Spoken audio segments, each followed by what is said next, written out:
Ein 113 Kilo schwerer English Mastiff mit einem eingerissenen Ohr und Narben im Gesicht war 72 Stunden davon entfernt, eingeschläfert zu werden. 912 Tage im Tierheim. 3 Familien warfen einen Blick auf ihn und gingen. Aber dann kniete sich eine Frau vor seinen Zwinger. Und was dieser ehemalige Kampfhund 14 Monate später für sie tat, ist der Grund, warum sie heute noch lebt.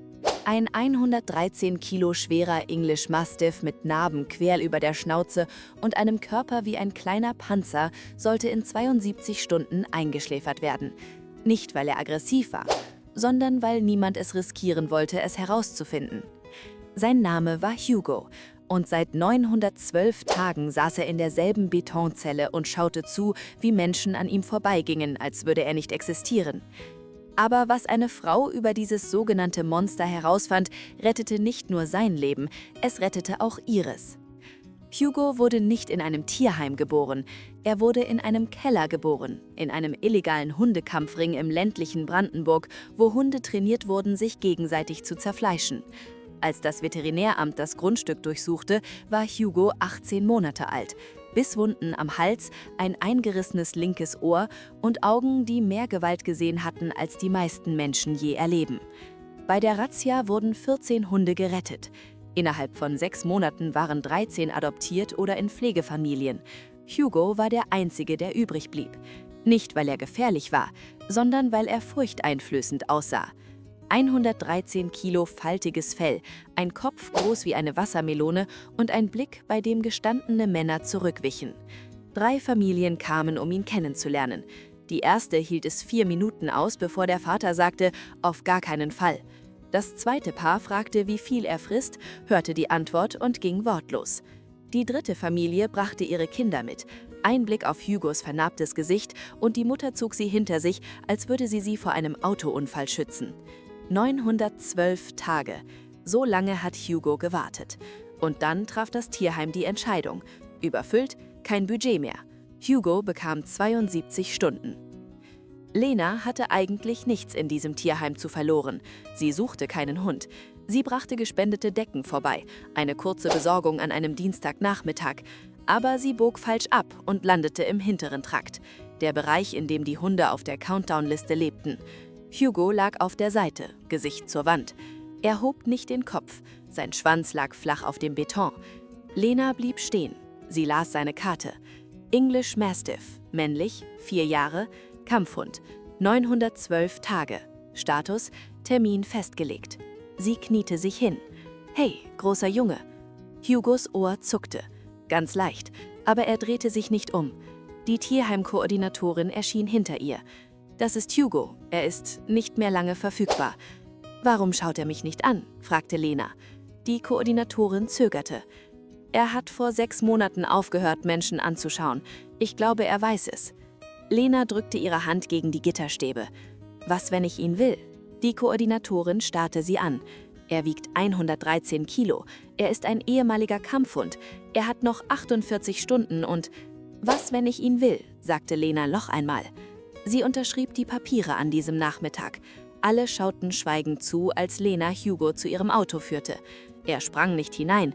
Er stand neben der offenen Tür und schaute sie an. Lena klopfte auf den Sitz. Alles gut, steig ein. Hugo legte eine riesige Pfote auf den Sitz, dann die andere. Die Federung ächzte. Er rollte sich auf die Rückbank, alle 113 Kilo wie Origami zusammengefaltet und stieß den tiefsten Seufzer aus, den Lena jemals gehört hat. Der erste Monat war Stille. Hugo bellte nicht, winselte nicht, spielte nicht. Er folgte Lena von Raum zu Raum wie ein Schatten, immer einen Meter hinter ihr. Er zuckte zusammen, wenn sie die Hand hob.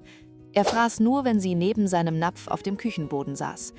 Nachts schlief er im Flur vor ihrem Schlafzimmer, den Rücken gegen die Tür gedrückt. Also Leute, ich sehe gerade, dass viele von euch noch nicht abonniert haben. Echt jetzt? Wir stecken alles in diese Geschichten. Drückt jetzt auf Abo. Ihr müsst sehen, was als nächstes passiert. Dann veränderte sich etwas. Woche 5. Lena saß auf der Couch und weinte. Nicht wegen eines Films, wegen allem. Hugo stand aus seiner Ecke auf. Langsam, vorsichtig ging er zu ihr. Er sprang nicht aufs Sofa. Er legte seinen riesigen Kopf auf ihren Schoß alle 18 Kilo davon, und drückte sein Gewicht gegen ihre Beine. Sie legte ihre Hand auf seine faltige Stirn, sein Schwanz bewegte sich. Erst langsam, dann schneller, und ab dieser Nacht schlief Hugo nicht mehr im Flur. Er schlief am Fußende ihres Bettes, jede einzelne Nacht. Hier ist etwas, das die meisten nicht über English Mastiffs wissen. Sie wurden im mittelalterlichen England als Wachhunde gezüchtet. Sie greifen nicht an. Sie positionieren sich. Sie stellen ihren Körper zwischen die Gefahr und der Person, die sie lieben. Und genau dieser Instinkt rettete Lenas Leben an einem Samstagnachmittag im August. Lena reinigte die Terrasse am Pool. 36 Grad. Sie hatte seit dem Morgen nichts gegessen. Sie bückte sich nach dem Poolkescher und die Welt kippte. Ihr Blick wurde weiß. Sie brach auf dem nassen Beton zusammen, keine 60 Zentimeter vom Beckenrand entfernt. Hugo war drinnen, die Hintertür war geschlossen, aber er hörte es. Er traf die Fliegenkeschertür so heftig, dass sie aus den Angeln riss. 113 Kilo Muskeln rissen durch diese Tür wie durch Papier. Er positionierte seinen gesamten Körper zwischen ihr und dem Pool, eine lebende Mauer zwischen ihr und dem Wasser. Dann fing er an zu bellen. Tiefes, donnerndes Bellen, das die Zaunlatten erzittern ließ. Die Nachbarin, Monika, hörte es 2 Häuser weiter. Sie fand Lena am Boden, Hugo quer über ihren Beinen. Die Sanitäter sagten, sie hatte einen schweren Hitzschlag. Wäre sie 50 Zentimeter weiter links gefallen, wäre sie ins Wasser gestürzt. Ohne etwas, das sie festhielt, hätte das ganz anders ausgehen können.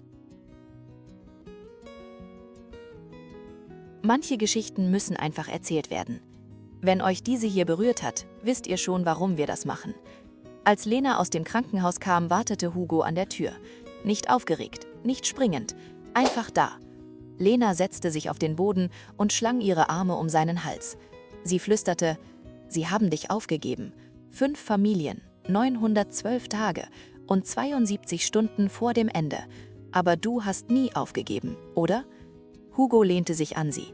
Sein Schwanz schlug auf den Boden wie ein Herzschlag. Heute ist Hugo 6. Lena kann sich das Haus nicht vorstellen ohne sein Schnarchen, ohne den 18 Kilo schweren Kopf auf ihrem Schoß jeden Abend, ohne die riesigen Pfotenabdrücke nach jedem Regen. Die Schaben auf seiner Schnauze sind immer noch da. Sie werden nie verblassen. Aber sie sagen nicht gefährlich. Sie sagen nicht Monster. Sie sagen, ich habe überlebt und dann habe ich sie gefunden. Denn manchmal sind es genau die, die die Welt wegwirft, die am Ende dich retten. Nicht mit Zähnen, nicht mit Stärke, mit Präsenz, mit Geduld, mit einer Liebe, die so leise ist, dass man sie fast überhört. Würdet ihr einem ehemaligen Kampfhund eine zweite Chance geben? Oder ist das Risiko zu groß? Schreibt es mir in die Kommentare.